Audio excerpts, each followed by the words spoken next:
wanted to make a short video to describe some of the activities we did, some of the neighborhoods that we stayed in and visited, as well as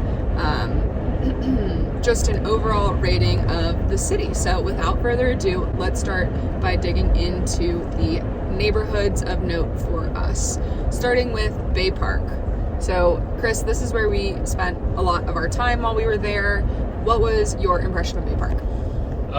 It's a nice neighborhood to work from. We got to run around the neighborhood, which is pretty doable. It has a pretty nice canyon park that's easily accessible. It's easy to get down to, well, I would say it's quick, not necessarily easy to get down to the bay. We can talk about that more, but yeah, overall it was pretty slow paced and a pretty place. Yes, I think my major highlight about Bay Park is that it was very bikeable, definitely more residential, so you have to bike a good amount in order to get to restaurants and other things depending on your location in Bay Park, but that's something to consider. Now let's talk about a second neighborhood in San Diego, Balboa Park. It's a neighborhood down by the San Diego Zoo and encompasses some of the other museums and things right there, and the gardens right there near the San Diego Zoo. Chris, what was your impression of Balboa Park? It was pretty. I didn't spend too much time there, but I think there are a lot of interesting restaurants, things to do, a lot of interesting looking apartments there. Definitely a good place to look at if you wanted to settle down, I think. Yes, I agree. I was definitely really excited about this area. It was really cool to see a lot of other folks who were around our age. I felt like that wasn't always the case in certain neighborhoods in San Diego. So really liked Balboa Park. It was very pretty and well put together, and just overall really easy to walk around and see a bunch of things, and everything was, again, so nice. Okay, let's talk a little bit about Ocean Beach. Impressions of Ocean Beach, Chris? Ocean Beach has lots of restaurants, some art shops. We went to a very quirky coffee shop there in Red, which was fun. A lot of people notably came in there to take pictures, grab a coffee, and then bounced. So it was definitely a photo spot for sure. What were they taking pictures of? The decor, the scenes themselves. Oh, so it's a destination. It was a destination for photos. Yeah. I saw several groups of people our age come in and take photos. Pretty cool. Yeah. As you might guess, Ocean Beach is right on the ocean. Yep. And every time we were there, it was freezing cold to walk anywhere close to the beach. We did, Super windy. However, take some chairs, and right by Ocean Beach is a beach called Sunset Cliffs, I think, where you can sit on these rocky cliffs that overlook the ocean. They drop right down into it. We watched some surfers jump in off the rocks from there, and we read our book while sitting on the cliff. Cool. All right, let's transition. One last neighborhood we'll talk through, La Jolla. So I'll go for impressions of La Jolla, you add on. How about that? Sure. So La Jolla is definitely a beach town on a hill, very tiered as far as you could have houses at many different levels. It was very pretty and quaint. They had a downtown main street similar to Ocean Beach. It was right on the beach, which equals super windy, and when there's no sun, that equals kind of cold. So it was a little bit cold the day that we spent poking around there, but overall they have a bunch of really good restaurants right in that vicinity, as well as a lot of cool little trinket shops where you can shop. Yeah, we went to a good Italian place, probably the best place we ate out at in San Diego. Yeah. And yeah, I enjoyed watching the seals in La Jolla Cove. Whew, stinky. It's really spectacular just to walk around there and see the cliffs, but pretty cool place to visit. Okay, let's try and give 30-second synopsis of some of our favorite activities that we did while we were in San Diego, starting with the San Diego Zoo. Chris, 10 seconds, what were your highlights for the San Diego Zoo? The zoo, the highlights were they had some really great gorillas eating, and walking around you feel like you're in the jungle, which was really a cool scene. For me, I loved how many species they had that were from out of the country. When we went, there were a lot of Australian species. They had a platypus that was on loan to the San Diego Safari Zoo, but they typically have that. They had koalas, kangaroos, and a lot of other Australian species that you can't really find anywhere else in the country. So that was really cool. I also have to agree that the tiered effect was really cool. They had a lot of different levels where you could go and see new species, as well as a gondola that took you up and you kind of got an aerial view of the park. Okay, let's talk about activity number 2, the 7 Bridges walk/run/hike. Chris, what did you think about that? Each bridge is unique and has really cool views. I think there are probably about 8 or 9 bridges.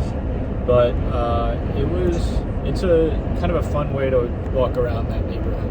Yep. It gives some structure to it. Yep, that neighborhood is Balboa Park, have to agree. The bridges were great. It was an awesome way to explore. If you do it on the weekend, there are a lot of other people doing the same exact walk, so just be ready for some crowds, especially at some of the cooler bridges. One of the places that we spent the absolute most time at was Vertical Hold. It is a set of indoor climbing gyms in San Diego and around the San Diego area. Chris, if you had to intro Vertical Hold, how would you do it? It's a small gym, but it'll always challenge you. I never ran out of things that I still couldn't quite figure out how to do. So I think it's a good gym for improving. Much to my dismay, a lot of the routes that they had some significant overhang components. So that was a gym where I really had to and got to build my strength, my upper body strength. They had a decent number of top rope walls. They did have a lead cave, and they had a really solid amount of bouldering routes. You definitely did not run out of climbing problems in the time that we were there. And there were routes for all abilities and ages. Staff was also really friendly. I think we like to go there at night on weeknights, and one of the most memorable moments was when the staff said, "Are there any kids in here?" before they started playing really exciting music. One of the first things that we did was in and around Bay Park, because we had bikes. We were able to bike all the way around Mission Bay, from Bay Park around the bay and back. It was an afternoon activity. It did take a few hours for us, and we stopped for lunch, we stopped to walk on the beach, we parked the bikes, all of that really great stuff. So what do you think the mileage on that ride was, Chris? I think it was about 9 miles. 9 miles round trip, so not too bad, but could be a little challenging because our bikes didn't have gears, but overall was a really great way to start to get familiar with the area where we were for a lot of the time. And so we got to go to the beach, check out the beach, see the Pacific. There were a lot of people out and about that day because it was a Sunday. But highly recommend if you are up for it and can make that bike ride. It was scenic, it was pretty, and you can, for the most part, stay off of the busy roads and take biker-friendly routes. Anything else that you would add about the biking in Mission Bay, Chris? I really liked stopping at the beach, in Pacific Beach. You get to see a lot of volleyball going on, especially on the weekend. So it's kind of fun to go see that. And we also had a really good stop for lunch on the north edge of the bay at a place called Cafe by the Bay. Another couple-hour weekend activity that we did was hiking in Torrey Pines Park. So that is an interesting one. You hike kind of up this road, and you have many stops where you can go and look out over the ocean. It is directly nestled against the ocean, and depending on how far up you climb, you can go out and return back by the ocean, climbing down some steep sets of stairs via a cliff. So it was an interesting hike. I think our hike was about 4-ish miles, maybe 5 miles. It took us 3 to 4 hours. We are on the slower side because we like to stop, take our time, take pictures, all of that good stuff.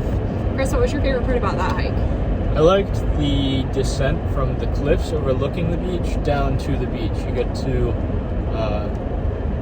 kind of go through this canyon that I guess the water and the foot traffic has paved over the years, but it's really cool to see all these rock formations and then end up on the beach where you're looking up at these huge cliffs you were on top of.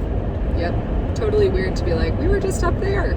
So it was very scenic. It was a great day for hiking that day, super sunny, and it was interesting. Our time there, we realized that the timing was really important for that hike.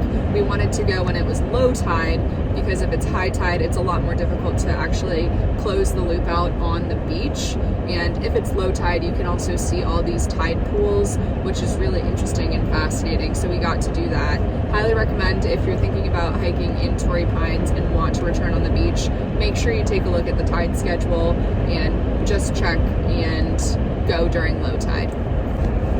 We had a date night while we were out in San Diego as well, naturally. We went to a stand-up comedy show. It was by Don't Tell Comedy, which we happened upon one night after climbing at Vertical Hold, which we talked about earlier in this video. So, Don't Tell Comedy. Chris, do you want to walk us through kind of what that setup was like, and anything else that you think is important for folks to know? Yeah, so you sign up. I guess if you just happen upon a link, we found a link on a QR code on the sidewalk. You sign up to go a certain night. They send you the location the day before. You don't know who's performing. We got, I think there were 4 or 5 acts, and each one was pretty good, if not really good.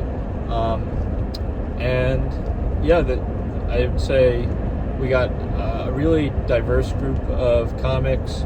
Some people had dark sense of humor. Some were just kind of having fun and really lighthearted. Some really worked the crowd. So it was overall a pretty well-rounded night.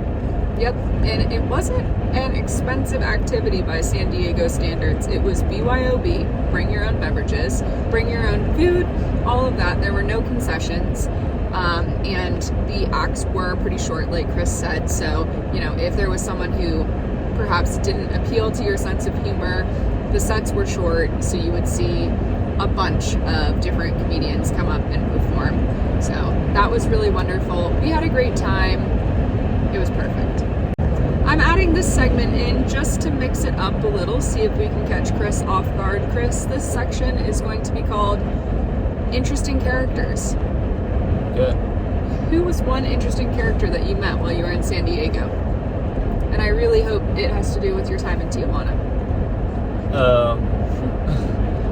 Well, most of my time in Tijuana was spent in line getting back to the U.S. Customs. Yeah, I met a gentleman named Juan. He told me all about his heroin addiction, recovery, gang violence, being in that world. I felt like Tijuana felt pretty safe. He was telling me a couple blocks away, some family he knew was just murdered. And then later, a couple days later, 4 Americans were kidnapped pretty close to where I was. So I guess it's not quite as safe as it feels during the day, but I felt fine walking around right near the border. I got some tacos. They were actually really good, probably best tacos we've had, or I've had. I wasn't there. No bringing food across the border, unfortunately. Unfortunately. But yeah, it was a good short trip. glad I did it. Okay, now's the part where we get into rating our time at San Diego. Overall ratings will go from 1 star to 5 stars, and we'll give you a little bit of a synopsis around why we said that. Chris, I'm starting with you, so you have an unbiased opinion. Go ahead. What's your rating of San Diego? Out of 5. 1 to 5 stars. I'll give it a 4. 4 stars. Please elaborate on that. I think that as a city, it has a lot to offer. It's got beaches, some really cool neighborhoods to walk around, pretty close to the mountains and the desert. Some cons, I guess, it's not too walkable from what we found, and the hiking is not directly, it's not as close as you would like it. I think any great hiking is going to be more of a drive. But overall, it's a very pleasant place to be and offers a lot. So for me, I'm in between 3 and 4 stars. If I could give a half-star rating, I'd probably go 3.5 stars for San Diego. Same reasons that Chris just mentioned. I think the only thing that bumps it down is we just got a little bit unlucky with the weather while we were there. It is called sunny San Diego, but it rained quite a few days while we were there, which was super unfortunate. We are very much outdoors people, and not getting to spend as much time outside as we were hoping in a place where the weather is so cherished and well known was difficult. Aside from that, I thought that the Mexican food was a huge plus. Absolutely loved it, and I think that by the time we were done, Chris was ready to stop eating Mexican food for a little while, just a little break. And yeah, I think overall really enjoyed San Diego and am excited to go back one day. That's a wrap on this San Diego video. If you liked this content, don't forget to visit us at badsushiday.com and like and subscribe so you can be the first to hear about new content. See y'all soon.